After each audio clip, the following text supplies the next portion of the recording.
संवाद लाइव।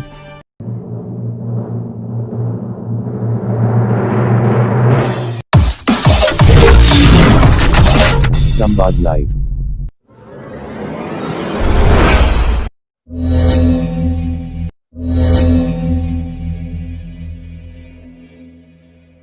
स्वागत है आपका मेरे YouTube चैनल संवाद लाइव पर। मेरी इस वीडियो को लाइक करें और चैनल को सब्सक्राइब करें।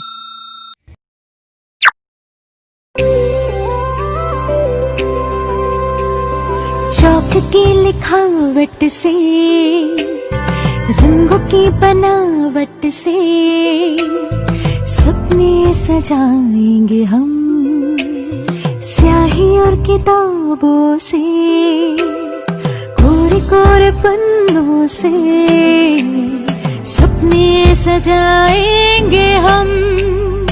आँख मींजे मींजे उठ के, पेंसिल दबा के, बस्ता उठा के, बंठन के ऐसे चले।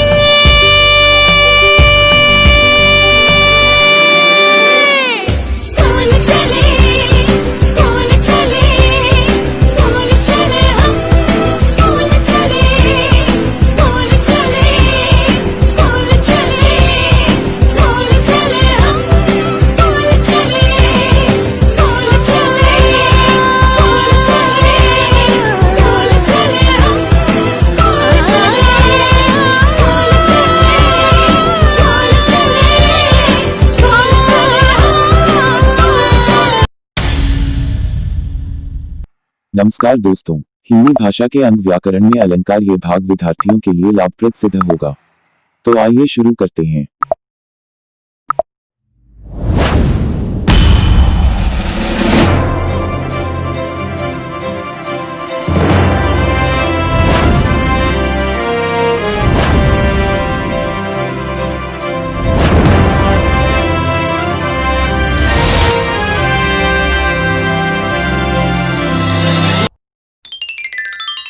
तो चलिए दोस्तों, आज हम लोग अलंकार के बारे में पढ़ते हैं। फ्रेंड्स, अलंकार का मतलब होता है आभूषण या गहना, जिसको इंग्लिश में कहते हैं ज्वेलरी। तो दोस्तों, जैसा कि आप जानते हैं, ज्वेलरी का इस्तेमाल एक स्त्री या कोई महिला अपनी सुंदरता को बढ़ाने में करती है। तो उसी प्रकार से अलंकार का भी इस्तेमाल हम लोग शोभा को बढ़ाने में करते हैं, सुंदरता को बढ़ाने में करते हैं। तो उसी आधार पर अलंकार की परिभाषा दी जा सकती है कि काव्य की शोभा बढ़ाने वाले शब्दों को अलंकार कहते हैं। काव्य का मतलब होता है कविता या कोई पंक्ति। तो जब भी कोई कवि कोई पंक्तियां लिखते हैं तो उन पंक्तियों में वो कुछ ऐसे शब्दों का प्रयोग करते हैं जिससे वो पंक्तियां जो होती हैं वो अच्छी लगती हैं, सुनने में अच्छी लगती हैं, पढ़ने में। तो उन्हीं शब्दों के वजह से जो एक सौंदर्य बढ़ जाता है किसी लाइनों का, किसी पंक्तियों का, उसी शब्दों को कहते हैं अलंकार। तो इसकी परिभाषा हो गई, काव्य की शोभा बढ़ाने वाले शब्दों को अलंकार कहते हैं। जैसा कि आप देख सकते हैं दोस्तों, मैंने बताया है कि अलंकार दो प्रकार के होते हैं, शब्दालंकार और अर्थालंकार। शब्दालंकार, शब्दालंकार किसे कहते हैं? जैसा कि इसके नाम से ही जाहिर होता है कि शब्द और अलंकार, शब्द धन अलंकार। तो जो अलंकार शब्दों के द्वारा क्या करे, काव्य की शोभा बढ़ा दे। आप डेफिनेशन पढ़ सकते हैं कि जब काव्य में शब्दों के विशिष्ट प्रयोग से सौंदर्य या चमत्कार उत्पन्न होता है तो वहां शब्दालंकार होता है। मतलब किसी भी कवि ने अगर कोई पंक्तियां लिखी तो उसने अगर कोई ऐसे शब्दों का इस्तेमाल किया जिससे उन पंक्तियों के सौंदर्य बढ़ जाए तो वहां पे शब्दालंकार होता है। उसी प्रकार से अगर अर्थालंकार की तरफ ध्यान दें तो अर्थालंकार बना है अर्थ धन अलंकार से। अर्थ धन अलंकार मतलब कि जिस भी काव्य के अर्थ में एक विशेष प्रकार का सौंदर्य हो वहां पे अर्थालंकार होता है। शब्दालंकार शब्दों की वजह से सौंदर्य मिले, और अर्थालंकार कि कोई भी लाइन का अगर हम अर्थ निकालें तो एक विशेष प्रकार का अगर हमें अर्थ मिल रहा है तो वहां पे होता है अर्थालंकार। अब आइए दोस्तों, हम लोग जानते हैं कि शब्दालंकार और अर्थालंकार में कितने प्रकार के अलंकार होते हैं और एक एक करके उनको पढ़ते हैं। ऐसे तो दोस्तों अलंकार बहुत ही ज़्यादा प्रकार के होते हैं, 100 से ज़्यादा प्रकार के अलंकार होते हैं।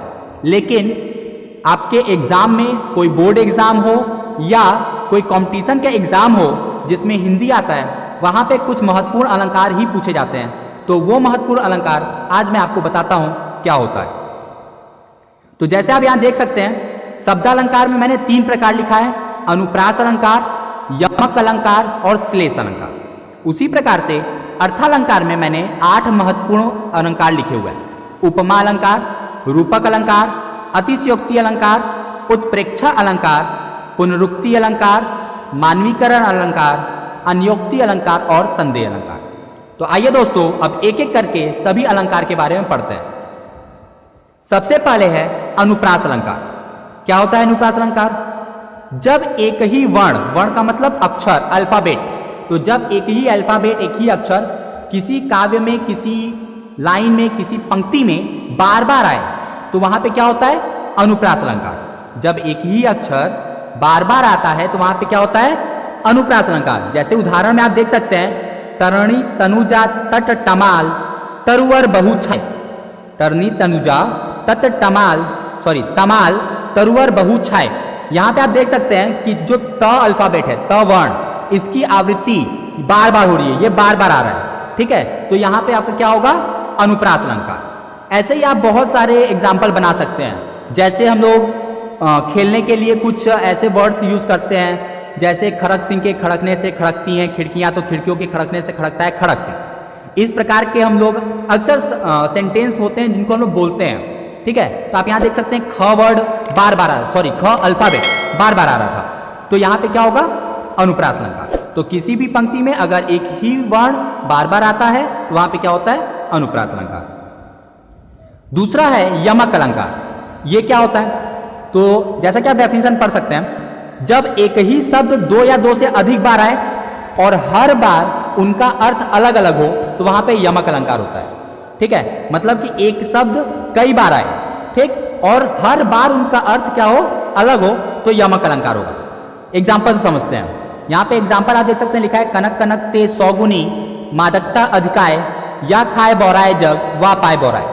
तो यहाँ पे आप देख सकते हैं दोस्तों, कनक जो वर्ड है वो 2 बार आया, ठीक है। तो पहले कनक का अर्थ है धतूरा, मतलब अनाज, और दूसरे कनक का अर्थ है सोना। कनक वर्ड एक ही है लेकिन इसका 2 अर्थ है, क्या? धतूरा और सोना।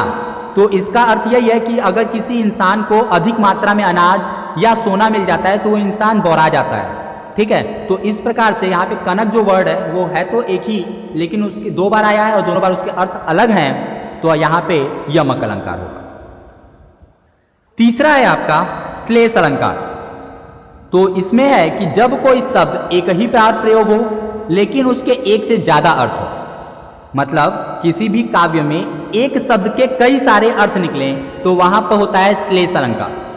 आप उदाहरण देख सकते हैं, चरण धरत चिंता करत चितवत चारहु ओर सुबिरन को खोजत फिरे कवि कवि व्यभिचारी चोर। तो आप यहां देख सकते हैं दोस्तों कि जो सुबिरन वर्ड है वो आया तो एक ही बार है लेकिन उसके अर्थ अलग अलग हैं। अगर हम लोग कवि की बात करें तो कवि के लिए सुबिरन शब्द है सुंदर अक्षर। अगर व्यभिचारी की बात करें तो व्यभिचारी के लिए सुबिरन अर्थ होता है सुंदर स्त्री, और चोर के लिए सुबिरन का मतलब है सोना। तो सुबिरन तो वर्ड एक ही बार आया लेकिन तीनों के लिए, कवि के लिए, व्यभिचारी के लिए और चोर के लिए, तीनों के लिए सुबिरन का अर्थ अलग अलग है। एक बार सुंदर अक्षर, सुंदर स्त्री और फिर सोना। तो जब कोई एक ही वर्ड आए और उस एक वर्ड के कई अर्थ निकलते हैं तो वहां पे क्या होता है? श्लेष अलंकार। नेक्स्ट है उपमा अलंकार। तो दोस्तों उपमा अलंकार की परिभाषा होती है जहां 2 वस्तुओं या व्यक्तियों में अंतर होते हुए भी उनकी आकृति एवं गुण की समानता की जाए तो वहां पे उपमा अलंकार होता है। मतलब कि 2 वस्तु या व्यक्ति के में अंतर तो है लेकिन फिर भी अगर हम उनमें उनके गुणों में समानता कर रहे हैं तो वहां पे क्या होगा? उपमा अलंकार। उदाहरण से आप समझ सकते हैं इसको, जैसे पीपल पात सरिस मन डोला। यहां पर पीपल का पत्ता और मन 2 एकदम अलग चीजें हैं, उनमें कोई समानता सिमिलरिटी नहीं है, लेकिन कैसे उनको जोड़ा गया है, कैसे उनमें समानता निकाली गई है? तो ये कहा जा रहा है, कवि कहता है कि जो पीपल का पत्ता होता है उसकी समानता मन के चंचलता से कर दी गई। ठीक है, पीपल पात सरिस मन डोला, जैसे पीपल का पत्ता डोलता है वैसे हमारा मन भी चंचल होता है। ठीक है, तो यहाँ पे पीपल का पत्ता और मन दोनों अलग चीजें थी, लेकिन फिर भी उनकी समानता की गई, इसलिए यहां पर क्या होगा, उपमा अलंकार। अगला है आपका रूपक अलंकार। तो रूपक अलंकार में लिखा है जब उपमेय में उपमान का अभेद रूप से आरोप किया गया हो तो वहां रूपक अलंकार होगा। दोस्तों, इसको समझाने से पहले मैं एक चीज आपको और बताना चाहूंगा कि उपमेय किसे कहते हैं। उपमेय उसे कहते हैं जिसकी तुलना की जाती है। अगर किसी काव्य में, किसी पंक्तियों में किसी की तुलना हो रही है तो जिसकी तुलना होती है वो है तो होता है उपमेय, और उसकी तुलना जिससे की जाती है वो होता है उपमान। ठीक है, जिस चीज की तुलना है, जैसे कि अगर हम लोग सीता जी के मुख की तुलना चंद्रमा से अगर कर दें तो सीता जी हो गई उपमेय क्योंकि उनकी तुलना हो रही है, या सीता जी का मुख हो गया उपमेय क्योंकि उसकी तुलना हो रही है। ठीक है, और किनसे तुलना हो रही है, चंद्रमा से, तो चंद्रमा हो गया उपमान। अब किस चीज की तुलना हो रही है, सुंदरता की, तो समान धर्म होता है सुंदरता, जिस चीज की तुलना हो। ठीक है, तो वो हो गया समान धर्म, और जिस शब्द का प्रयोग करके हम तुलना करते हैं वह शब्द होता है वाचक। अब आइए दोस्तों वापस से हम लोग रूपक अलंकार समझते हैं। तो यहीं पे कहा है कि जब उपमेय में मतलब जिसकी तुलना हो रही है और जिससे तुलना हो रही है उन दोनों में बिना कोई भेद किए, बिना कोई डिफरेंस रखे उनको बोल दिया जाए कि वो वही है, उन पे आरोप किया जाए, तो वहां पे रूपक अलंकार होता है। जैसे आप एग्जाम्पल देख सकते हैं, चरण कमल बंदो हरिराई, यहाँ पे जो भगवान के चरण है उनको कोई डिफरेंस नहीं रखा गया, सीधा सीधा बोल दिया गया कि भगवान के चरण कमल के जैसे हैं। ठीक है, तो यहाँ पे क्या हो गया, रूपक अलंकार, मतलब कोई भी डिफरेंस, कोई भी अभेद न रखा जाए और डायरेक्टली बोल दिया जाए कि वहां पे कोई भी उपमेय और उपमान क्या है, समान है। मतलब जैसे भगवान का चरण क्या है, कमल है, तो वहां पे क्या होगा, रूपक अलंकार। नेक्स्ट है आपका अतिशोक्ति अलंकार। तो इसकी डेफिनेशन होती है जब लोक सीमा का अतिक्रमण करके किसी बार को बहुत ज्यादा बढ़ा चढ़ाकर बोला जाए। दोस्तों यहाँ पे थोड़ा सा मिसप्रिंट है, मैं आपको इसको बता देता हूं। जब लोक सीमा का अतिक्रमण करके किसी बात को बहुत ज्यादा बढ़ा चढ़ाकर कहा जाए तो वहां अतिशयोक्ति अलंकार होता है। आप इसे लिख सकते हैं कि जब लोक सीमा का अतिक्रमण करके किसी बात को बहुत ही ज्यादा बढ़ा चढ़ाकर कहा जाए तो वहां अतिशयोक्ति अलंकार होता है। जैसे कि किसी भी बात को हम कहें तो बहुत बढ़ा के कह दें। ठीक है, एग्जाम्पल के लिए हम कह दें कि मैंने तुमको 10 लाख बार बोला है। हम लोग हमेशा यूज करते हैं ना कि मैं तुमको समझा रहा हूं, तुम्हें समझ नहीं आ रहा, मैंने तुम्हें ये बात 10 लाख बार बोली। 10 लाख बार बोलने का मतलब 10 लाख बार तो हम लोग बोलेंगे नहीं, वो बहुत ही बढ़ा के बोला गया। ऐसे ही एक एग्जाम्पल यहाँ पे भी है कि पानी परात को हाथ छुओ नहीं, नैनन के जल सो पग धोए। इसका अर्थ यह है कि ये एक इंसिडेंट मैं आपको याद दिला दूं। जब सुदामा जी श्री कृष्ण से मिलने जाते हैं तो जब श्री कृष्ण जी को पता चलता है कि सुदामा जी उनसे मिलने आए तो वो दौड़े दौड़े जाते हैं और उनका स्वागत करते हैं और अपने दासियों से कहते हैं कि आप परात में पानी ले आओ, मैं इनके पैरों को धोऊंगा।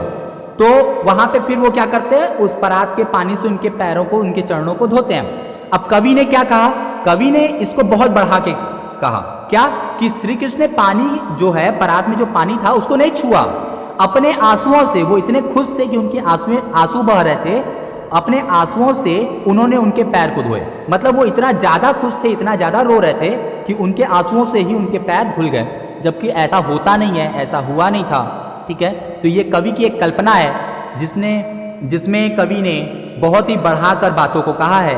तो ऐसे काव्य में, ऐसे पंक्तियों में अतिशयोक्ति अलंकार होता है। हाँ, तो दोस्तों अगला है उत्प्रेक्षा अलंकार। उत्प्रेक्षा अलंकार की डेफिनेशन होती है जब उपमेय में उपमान की संभावना प्रकट की जाए तो वहां उत्प्रेक्षा अलंकार होता है। मतलब कि कोई चीज प्रस्तुत है, आपके सामने है, ठीक है, अब हमें उसके बारे में एक्सप्लेन करना है, वर्णन करना है, लेकिन हम उसके बारे में वर्णन कैसे करेंगे, किसी ऐसी चीज का एग्जाम्पल लेकर जो कि हमारे सामने नहीं है, अप्रस्तुत है। जैसे आप एग्जाम्पल समझ सकते हैं, उस काल मारे क्रोध के तनु कांपने उसका लगा, मानो हवा के जोर से सोता हुआ सागर जगा। यहाँ पे कवि अर्जुन की बात कर रहे हैं। वो कवि कहते हैं कि अर्जुन को जब क्रोध आया तो उनका जो शरीर था वो क्रोध से कांपने लगा। मतलब कवि ने कहा है कि अर्जुन बहुत ही ज्यादा क्रोधित हो गए, इतना क्रोधित हो गए कि उनका शरीर कांपने लगा।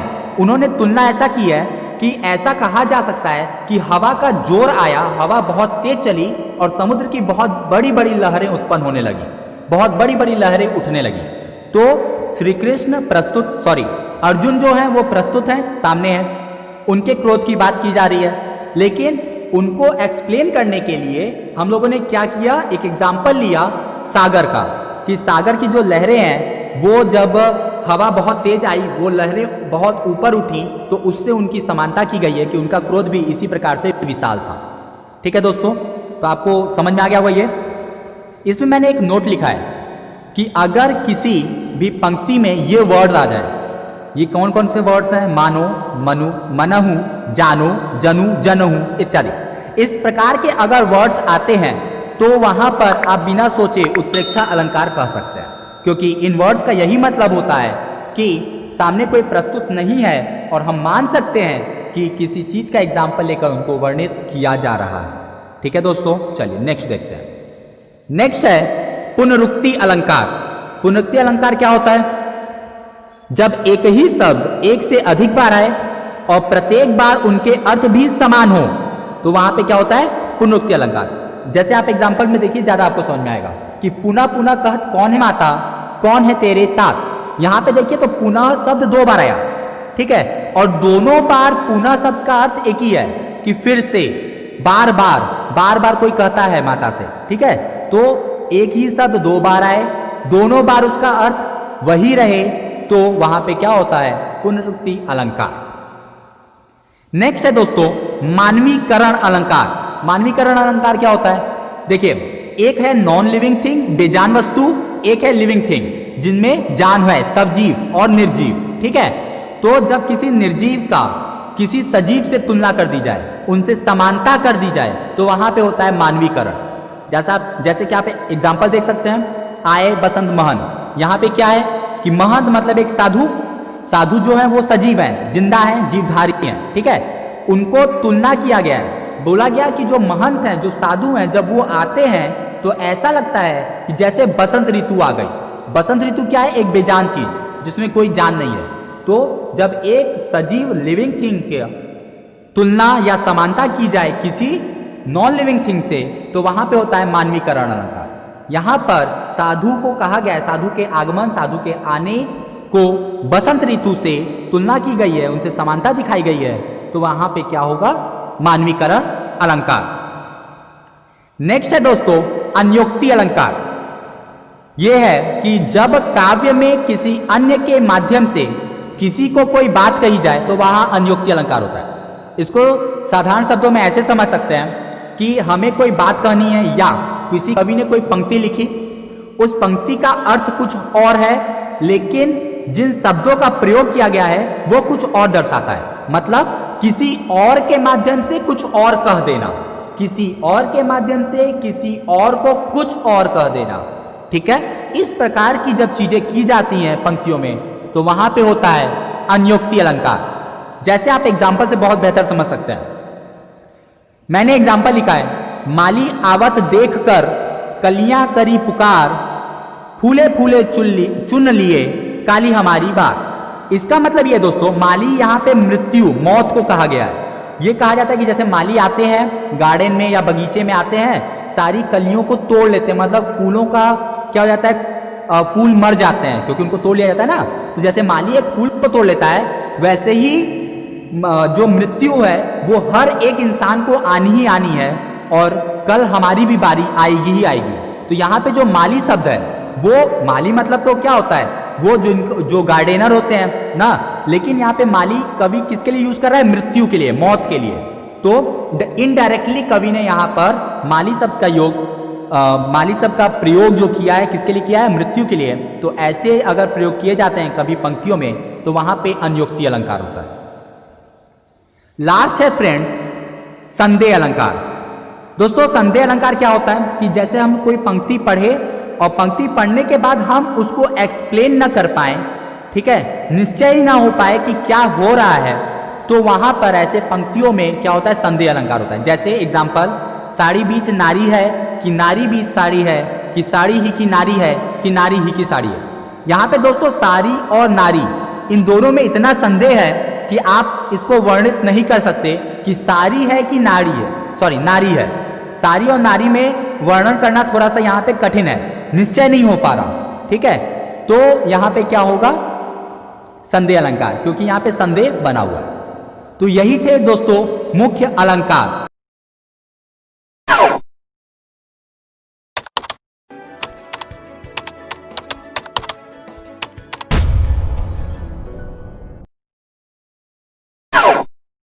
तो इस प्रकार दोस्तों आपने धैर्यपूर्वक हिंदी भाषा का महत्वपूर्ण अंग व्याकरण के भाग अलंकार को देखा, पढ़ा और समझा। आपको जरूर पसंद आया होगा।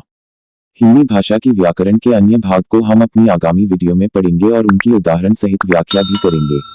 आशा है ये भाग विद्यार्थियों के लिए लाभप्रद सिद्ध होंगे। आगामी वीडियो देखने के लिए मेरे चैनल संवाद लाइव को सब्सक्राइब करें और वीडियो को लाइक करें। धन्यवाद। तो मिलते हैं अपनी अगली वीडियो में।